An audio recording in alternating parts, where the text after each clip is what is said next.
of style. Determinate qualities of style, being merely the practical traits by which desired effects and expression are produced, manifest their needs in all literary work, and therefore underlie all rhetorical study. Under various names and applications, they will be constantly coming to view in the ensuing pages.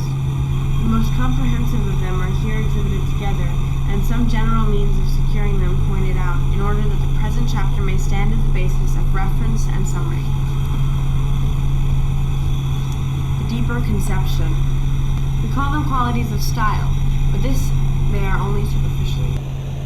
For what the writer is consciously working with, in any act of composition, is not qualities of style in themselves, but a rounded idealized thought, which he is concerned to express so truly that nothing of its intrinsic significance shall be lost. The significance, answering to nature and occasion, assumes some ruling aspect. It may center in the exact content of the thought, or in its interest and moment, or in its fine appeal to the imagination, or in all of these. According as he feels this intrinsic power, the writer will seek to give his thought such form and illustration as will bring it out, and thus, if adequate skill in work and phrase has been disciplined in him to second nature, the qualities of style come to themselves, attracted by his single-minded fidelity of the thought. Nor is it merely in the thought that we discern the potency of these qualities residing. It belongs primarily to the fiber of the writer's mind and the deep bent of his character.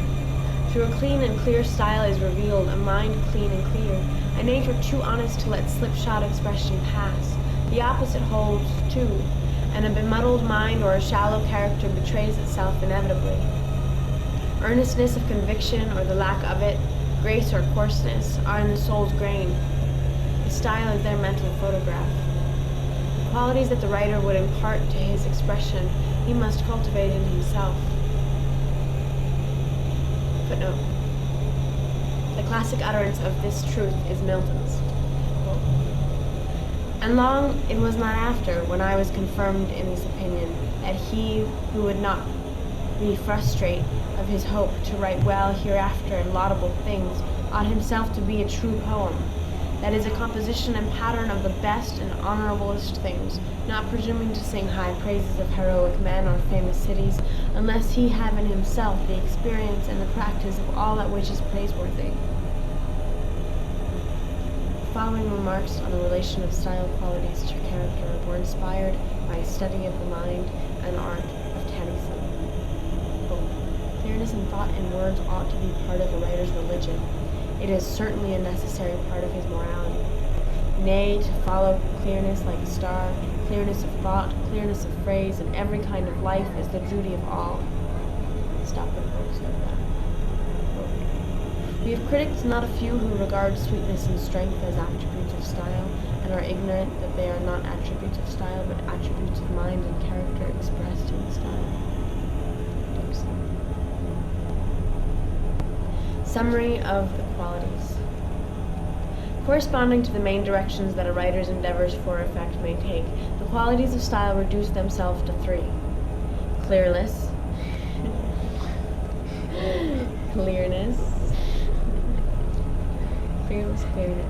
which answers the endeavor to be understood. Force, which answers the endeavor to impress. Beauty, which answers the endeavor to please. For all general aims in discourse, these qualities cover the whole range of expression, other qualities being interpreted as aspects of these or as applications of them to purpose more specific. Qualities of style. Number 1. Clearness. To be intelligible, to make oneself understood, is the fundamental aim in all seriously meant writing, an aim prior to and largely promotive of all others. Not only what is to add to the reader's information and knowledge, but whatever is to thrill his emotions or stir his fancy must come to him first through the brain, thinking power. Hence the primal need for clearness, in conception and expression. So rigorously is this ideal of intelligibility held by conscientious writers that no word or phrase that would puzzle the dullest reader is willingly tolerated. The supreme aim is not merely style that may be understood, but style that cannot fail to be understood. No room for the lazy plea, not quite right but near enough, or for the arrogant one. I cannot write and provide brains too. The ideal is absolute, the occasion universal. To be clear, the writer must first be sure of the meaning, very definite and literal, and then say just what he means without seeming to say something else, or leaving the reader in doubt what he does say. And somebody else thinks that the secret of clearness lies in denotation. This requirement, so much easier to define than to satisfy, looks two ways, toward the thought and toward the reader, and accordingly, quality of clearness takes two quite distinct aspects, each with its dominating usages and procedures. Precision, or clearness in the thought. Obviously, the first and paramount duty is to be perfectly true to that thought, to set it forth exactly as it is, whether hard or easy, simple or involved. With the plain conceptions and events of everyday life, this is no great problem. Ideas do not transcend the compass of the commonest words. But when it comes to strenuous and deep thought, requiring close analysis and discrimination, evidently clearness and simplicity are not synonymous. An easy word for an abstruse idea, while it may produce a semblance of clearness, may actually becloud the thought more than it helps it. Some degree of difficulty, as exacted by the sphere of ideas in which one is moving, cannot be avoided. The only sure resource is to work for the exact setting forth of the idea, nothing else, nothing less, and the clearness thus obtained, whether ideally easily or not, will be a clearness of thought, yielding a shapely idea, or as it is called, a clear-cut expression. Such precision depends mainly on the writer's vocabulary, the words he chooses to name in his thought, rather than on the way words are put together.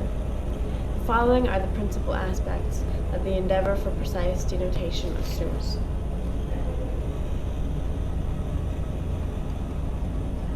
1. Choice of words for the sake of their unique aptness and the fine shades and degrees of meaning, their delicate implications and associations. 2. The judicious employment of helping and limiting expressions, such defining elements as are needed to fix the true sense and coloring in which the word should be understood. 3. Where the thought may gain by it, the juxtaposition of the words whose relation to each other, whether of likeness or contrast, throws mutual light. This may often be done so unobtrusively as to attract no special attention, yet be very effective for its object. While precision is the first and most incontestable object in style, the literary ideal is not too satisfied with being precise and nothing else. Too exclusive endeavor after precision makes the style stiff and pedantic, like, for instance, a law document. This fault is, of course, to be guarded against. The words and colorings may be just as true to the idea, and yet the pains of choosing them to be so concealed that the reader absorbs the thought without realizing the perfection of the art. This is what a writer of true literary sense will work for.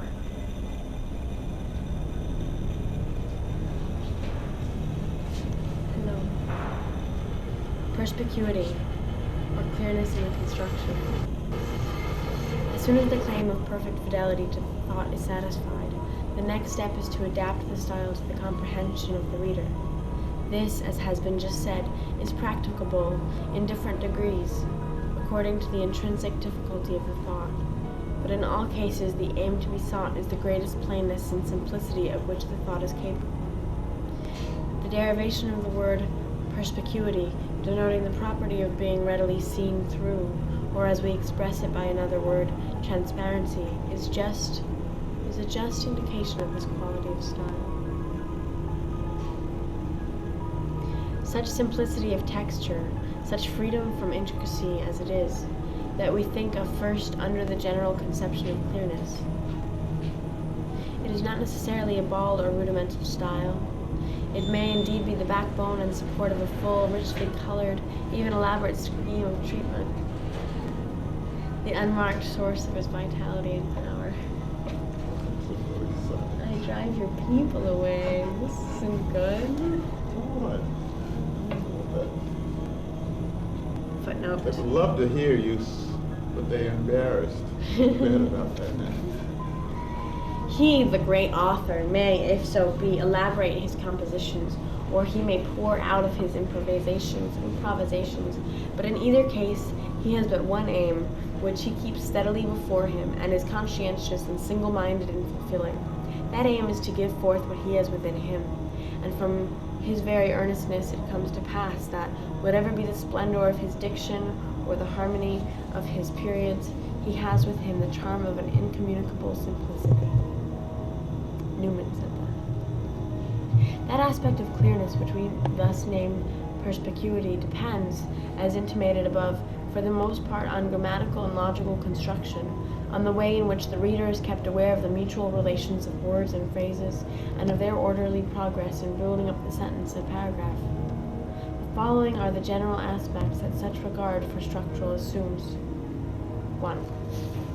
A keen grammatical sense, instant adjustment of all syntactical relations and connections of words, constant watchfulness against the two foes that most beset composition, ambiguity or structure that suggests two possible meanings, and vagueness or structure that cannot with certainty be reduced to any definite meaning. 2. Making sure that elements which are to be thought of together, whether as principal and subordinate, or as paired and balanced against each other, be so treated by expression and arrangement that the reader shall not fail to mark the relation. 3. Looking out for the joints and hinges of the structure, that no gaps be left unbridged, and no new thought be introduced too abruptly to produce its due effect. An ideally clear thought is clear moving, a continuous progress. While centering chiefly in construction, perspicuity is not unmindful of choice of words and figures, so far at least as to require the simplest words and the homeliest illustrations consistent with accuracy. To go farther than this, employing on the score of their plainness words and illustrations not discriminative enough, is to sin against the thought, and in the long run to deceive with a false semblance of clearness. Where such a clash between precision and perspicuity occurs, the only safety is in keeping to precision. The difficulty may, however, almost always be remedied, as we note in the usage of careful writers, by repeating hard ideas in simpler or more everyday terms. Clearness based on the intellect. As related to the writer himself, clearness, in its double aspect of precision and perspicuity, may be called the intellectual quality of style, the quality wherein we see predominantly the thinking brain at work, transferring its ideas fully and accurately to the mind of the reader. The training for this clearness, therefore, is just whatever best develops the thinking powers, in keenness, in discrimination, in grasp, in calm poise and judgment, but besides this there is also needed much patient and systematic culture in language, to subdue it perfectly to perfect flexibility and obedience. To him who has a passion for clearness, the vocabulary and the grammar are a veritable workshop, a source also of the sternest practical interest. Force. Clear and intelligible expression, being the staple, the backbone of composition, is of course to be cultivated first and most conscientiously of all. But the cases in which mere clearness is enough, without the aid of other qualities, belong to the relatively elementary undertakings of literature, those works in which the bare information or reasoned thought is all sufficient to supply the interest. But when the idea comes home more closely to reader and writer, when on the one hand it must gain a lodgment in dull minds or stimulate a laggard attention, but on the other its importance kindles the writer's enthusiasm or stirs his deep emotions, there is in it, or must be imparted to it, greater life than its merely intelligible statement would demand. It is evident, then, that a man cannot obtain a good style by imitating another man's style. It is his own peculiar sense of fact that is to be cultivated, and his own natural expression that is to fit his words. He may indeed get from the writings of others many valuable suggestion or inspiration for the management of his own work. He ought to be a diligent student of literature for this very purpose. He may, in common with his whole generation, obey the influence of some type of expression set by a vigorous thinker and man of letters. There are styles that he may admire and emulate, one for one quality, another for another, but any direct imitation is sure to be weak, affected, insincere. His one chance of success in style, as also his one road to originality, is to be frankly himself, having confidence in his own way of realizing truth and developing that to its best capabilities. Footnote. He who would write with anything worthy to be called style must first grow thoughts which are worth communicating, and then he must deliver them in his own natural language. 2. Adjustments of style and the culture that promotes them. 3 factors are to be noted as necessary in the perfect adjustment of any style, or any quality of style, to its purpose. To satisfy these is the work of skill and calculation in any particular case. These accomplish their end, however, not as labored effort, but as second nature. That is, the skill is so grounded and confirmed in the writer's whole culture that the adjustment makes itself. 1. The adjustment that recognizes the relation between style and thought. Just as there are different planes of thinking, so there are different levels of expression.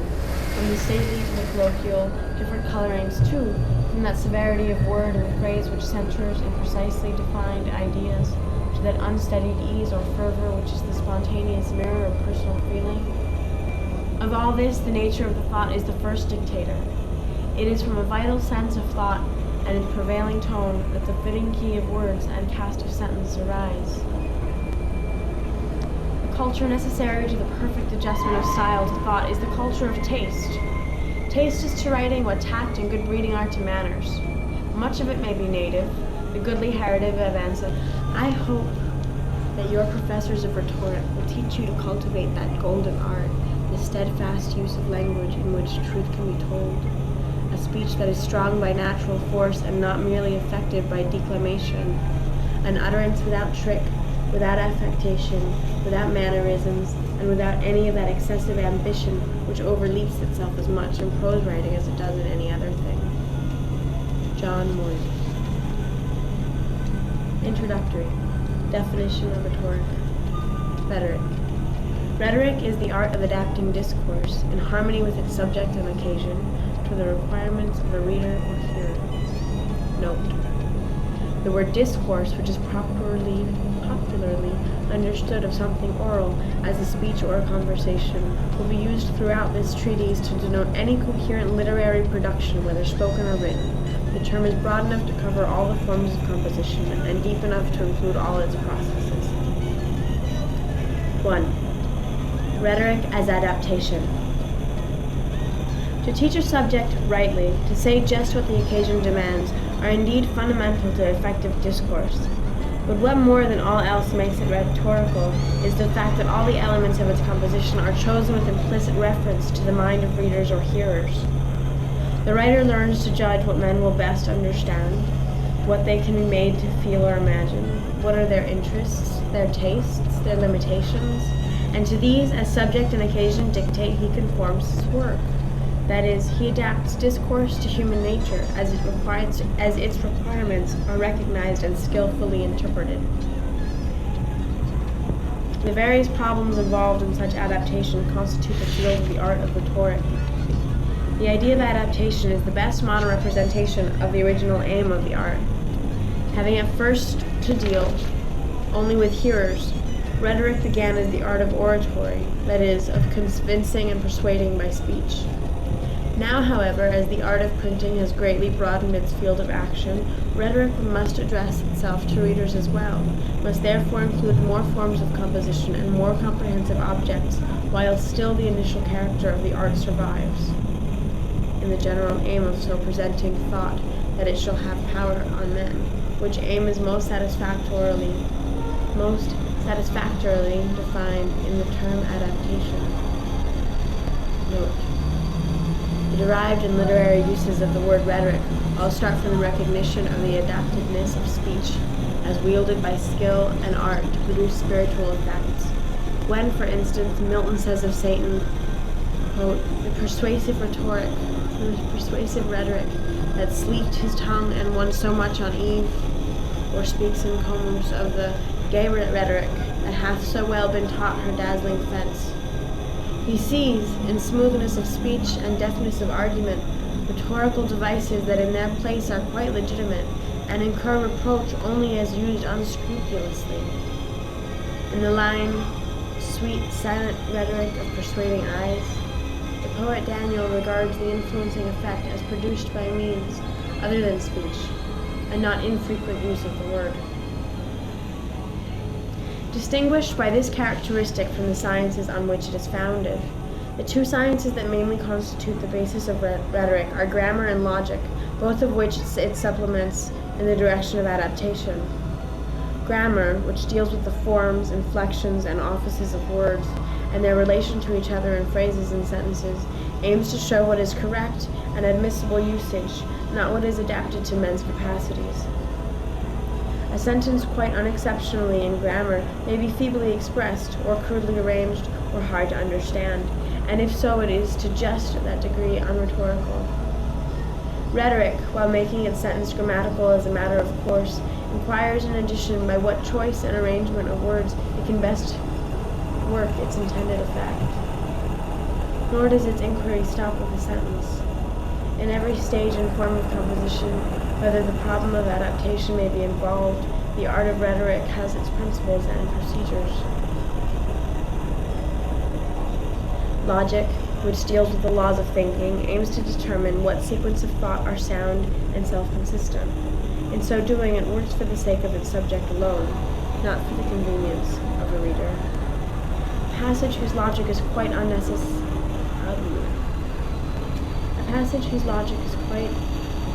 unassailable may be severe,